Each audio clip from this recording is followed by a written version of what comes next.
Hi hello friends, welcome to அன்னம் art of cooking. இன்றைக்கி நம்ம சேனலில் பன்னீர் பட்டர் மசாலா எப்படி செய்யலான்னு பார்க்கலாம். இது வீட்டில் இருக்க பொருளை வச்சு ரொம்ப சிம்பிளாகவும் ரொம்ப டேஸ்டியாகவும் செய்யலாம்.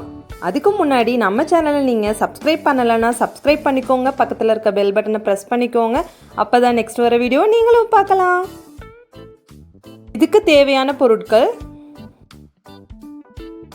100 கிராம் பன்னீர் கட் பண்ணி எடுத்துக்கலாம், 2 பெரிய வெங்காயம் கட் பண்ணி எடுத்துக்கோங்க, 2 தக்காளி, ஜீரகம் 1 ஸ்பூன், மிளகாய் 1, 1 பிரிஞ்சி இலை, 3 பட்டை, 1 கிராம்பு, 1 ஏலக்காய், 1 ஸ்பூன் மிளகாய்த்தூள், மல்லித்தூள் 1 ஸ்பூன், மஞ்சள் தூள் 1 ஸ்பூன், உப்பு தேவைக்கேற்ப, 1 ஸ்பூன் சுகர், 2 ஸ்பூன் பால், 2 ஸ்பூன் தயிர், வெண்ணெய் 50 கிராம், மிளகு பொடி, முந்திரி பருப்பு, 2 பீஸ் பூண்டு, இஞ்சி 1 பீஸ், 2 பச்சை மிளகாய்.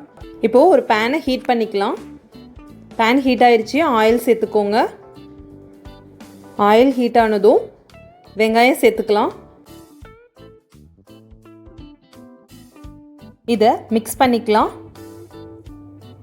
வெங்காயம் வதங்குற அளவுக்கு கொஞ்சமாக உப்பு சேர்த்துக்கலாம். இப்போது தக்காளி சேர்த்துக்கலாம். இதையும் நல்லா மிக்ஸ் பண்ணிக்கலாம். இது ரெண்டும் நல்லா வதங்கினதும் 2 பச்சை மிளகாய், கொஞ்சமாக முந்திரி பருப்பு, 2 பீஸ் பூண்டு, 1 துண்டு இஞ்சி சேர்த்துக்கோங்க. இது எல்லாத்தையும் நல்லா மிக்ஸ் பண்ணிக்கலாம். இது நல்லா வதங்கணும். இது நல்லா வதங்கினதும் மிளகாய்த்தூள் சேர்த்துக்கோங்க, 1 ஸ்பூன் மஞ்சள் தூள், மல்லித்தூள் 1 ஸ்பூன். இப்போது இது எல்லாத்தையும் நல்லா மிக்ஸ் பண்ணிக்கலாம். இது நல்லா கிரேவி ஆகிற அளவுக்கு நல்லா வதக்கி விட்டுக்கோங்க. இப்போ இது நல்லா வதங்கிடுச்சு. இதில் கொஞ்சமாக தண்ணி சேர்த்துக்கலாம்.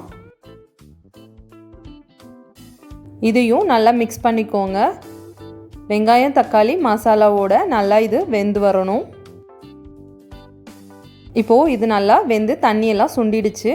இது நல்லா ஆறுனதும் ஒரு மிக்ஸி ஜாரில் அரைச்சி எடுத்துக்கலாம். இப்போது கட் பண்ணி வச்சுருக்க பன்னீரில் மசாலா ஆட் பண்ணிக்கலாம். கொஞ்சமாக மிளகாய்த்தூள், கொஞ்சமாக பெப்பர், கொஞ்சமாக உப்பு சேர்த்துக்கோங்க, லைட்டாக மஞ்சள் தூள். இது எல்லாத்தையும் நல்லா ஸ்ப்ரெட் ஆகிற மாதிரி ஸ்ப்ரெட் பண்ணி எடுத்துக்கலாம். இதை டோஸ்ட் பண்ணுறதுக்கு ஒரு பேனை ஹீட் பண்ணி கொஞ்சமாக வெண்ணெய் சேர்த்துக்கோங்க. வெண்ணெய் உருகுனதும் பன்னீர் எல்லாத்தையும் சேர்த்துக்கலாம். ஸ்டவ்வை லோ ஃப்ளேமில் வச்சுக்கோங்க. இது 2 பக்கமும் டோஸ்ட் பண்ணிவிட்டு இன்னொரு பிளேட்டில் எடுத்து வச்சுக்கலாம்.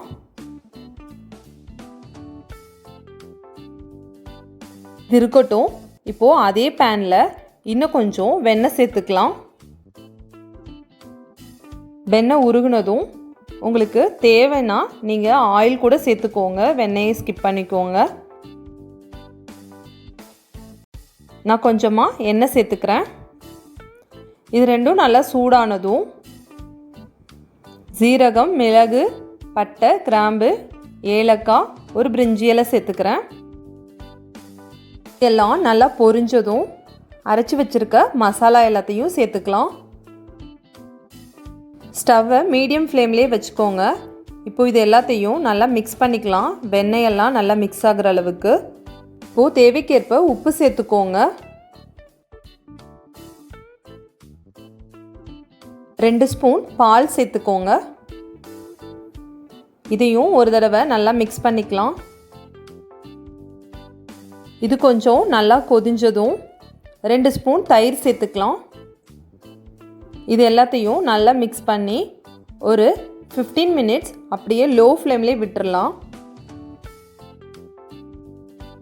இப்போது எண்ணெய் நல்லா தெளிஞ்சு நல்லா கொதிஞ்சு வந்துருச்சு. பார்க்கவே எம்மியாக கலர்ஃபுல்லாக இருக்குது. இப்போது கிரேவி ரெடி ஆயிடுச்சு. இந்த ஸ்டேஜில் நம்ம பன்னீர் சேர்த்துக்கலாம். அவ்வளோதான், பன்னீர் பட்டர் மசாலா ரெடி ஆயிடுச்சு. இது சப்பாத்தி, பூரி, புலாவ் எல்லாத்துக்குமே ரொம்ப டேஸ்ட்டாக இருக்கும். கண்டிப்பாக நீங்களும் ட்ரை பண்ணி பாருங்கள்.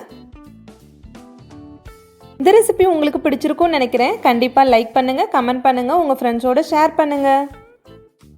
நெக்ஸ்ட் இதே போல் ஒரு இன்ட்ரெஸ்டிங்கான வீடியோவில் சந்திப்போம். Until then, bye from Kani.